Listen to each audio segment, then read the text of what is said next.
membahas kelas Moto3, saatnya kita bergeser ke Moto2. Apakah Moto2 ini akan seseru Moto3 yang baru saja kita saksikan?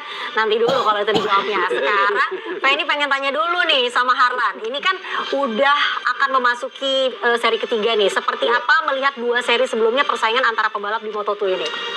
Dua ya pasti kan ya itu aja Pak Bro. Acosta yang lagi dijagokan, di situ ada Vietti yang lagi on fire. Jadi memang ini kansnya ini aja nih dua nih yang lagi kadang-kadang kita lihat strategi akhir aja yang bisa menentukan kadang siapa yang jadi pemenang. Ya, dan membicarakan mengenai Pedro Acosta, semuanya mengharapkan dia bisa menjadi juara dunia untuk kelas Moto2 di musim ini. Tetapi ya itu tadi, kita masih menanti karena masih panjang sekali jalannya untuk musim ini. Nah, Mas Joni, kalau membahas mengenai para pebalap di kelas Moto2 ini, boleh nggak sih diupdate siapa saja kah? Karena kan sebelumnya banyak banget yang absen, banyak banget yang digantikan. Tapi kabarnya di Moto2 di seri ketiga ini udah kembali lagi nih pembalap utamanya. Izan Guevara dipastikan tampil, meskipun ya kalau lihat kemarin itu ya agak ngeri juga lihat hasil operasinya itu. Kemudian juga Ai Ogura katanya sih udah mulai cukup bagus performanya. Cuma memang tadi sempat disinggung oleh Harlan adalah bangkitnya Celestino Vietti. Karena tahun ini fix di Moto2 itu bukan under VR Fantasy Racing Team, tapi dengan Vantic Racing yang lagi-lagi ini nama brand motor baru yang sempat kita bahas, sempat main di off-road juga dan juga turun tanah juga. Basicnya memang di off-road lah. Betul, tapi dengan kehadiran Celestino Vietti setidaknya sempat agak ragu nih di 2 ronde kemarin karena performanya kurang begitu bagus. Tapi di Amerika ini bangkit dan berhasil pole position. Harapannya sih ya Vietti bisa mengembalikan performa seperti paruh musim pertama tahun lalu. Dimulai dia cukup bagus, berhasil menang, dan ini menjadi momentum karena ya masa sih kalah sama yang lain-lain ibaratnya MotoGP yang benar sekali. VR46 pada bagus-bagus, masa dia nggak ingin menunjukkan gitu satu hasil yang cukup baik di Moto2 ini. Iya, bahkan sama rookie-rookie yang lainnya aja ada 9 rookie di kelas Moto2 ini juga mereka performanya luar biasa, di luar ekspektasi dan semuanya bisa fight loh Harlan. Betul sekali, karena kan memang basicnya ini mesinnya sama, tinggal pembalapnya dan timnya itu yang men-setup motornya itu sesuai dengan harapan dari para pembalapnya. Jadi sangat biar konsisten semuanya.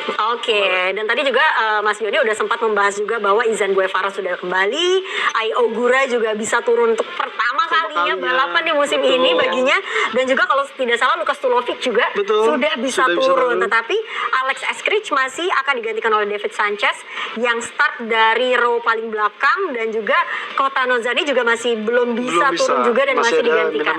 Minamoto. Benar sekali, bukan Minimoto tapi Minamoto tepatnya. Saya malah mau bilang Ajinomoto. Baik, dan juga kalau membahas mengenai di musim sebelumnya tadi sudah sempat dikatakan juga oleh Mas Joni juga bahwa ada beberapa nama yang penampilannya meyakinkan tepatnya di kota ini, dan membahas mengenai hal tersebut sepertinya yang paling banyak menang siapa nih Mas Joni kalau untuk Moto2 di kota Amerika ini? Ya kemarin tuh Celestino Vietti sih salah satunya cukup bagus. Cuma ada lagi sempat tadi Pedro Acosta juga ini menjadi andalan, dan ya saya melihat justru kita akan melihat nih apakah Aaron Canet bisa memberikan kejutan. Karena ini juga salah satu. Lagi konsisten loh dia loh. Kadang-kadang gitu, kadang-kadang lagi bagus-bagus tiba-tiba langsung gitu. Ini saya harapkan jangan sampai terjadi, karena mau nggak mau ini pertaruhan juga buat Aaron Canet. Masa ya dia ingin juga perform dan mungkin tidak sabar untuk bisa naik ke MotoGP. Salah satu syaratnya ya Canet harus tampil bagus, setidaknya ya harus bisa juara dunia musim ini. Tapi kalau kita lihat mindset tersebut sudah terlihat dari Aaron Canet dari awal musim ini, dan kita lihat bagaimana konsistennya penampilan dari Aaron Canet. Sebenarnya sebelum tahun ini juga terlihat, tapi kenapa potensinya udah paruh tengah terakhir ini selalu tidak memberikan performa yang bagus. Jadi itulah poin-poinnya itu akhirnya hilang. Jadi sayangnya sih belum bisa konsisten Aaron Canet.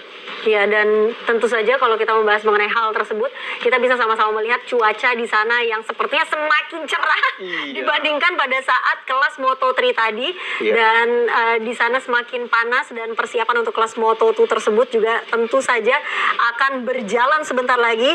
Dan sekedar mengingatkan saja, pada kelas Moto2 ini di musim sebelumnya yang menjadi pemenang adalah Tony Arbolino, benar sekali, dan kemudian di urutan kedua adalah Ai Ogura. Apakah Ai Ogura bisa kembali naik podium belum di musim ini? Austin tahun lalu udah berlangsung di akhir bulan sih. Iya.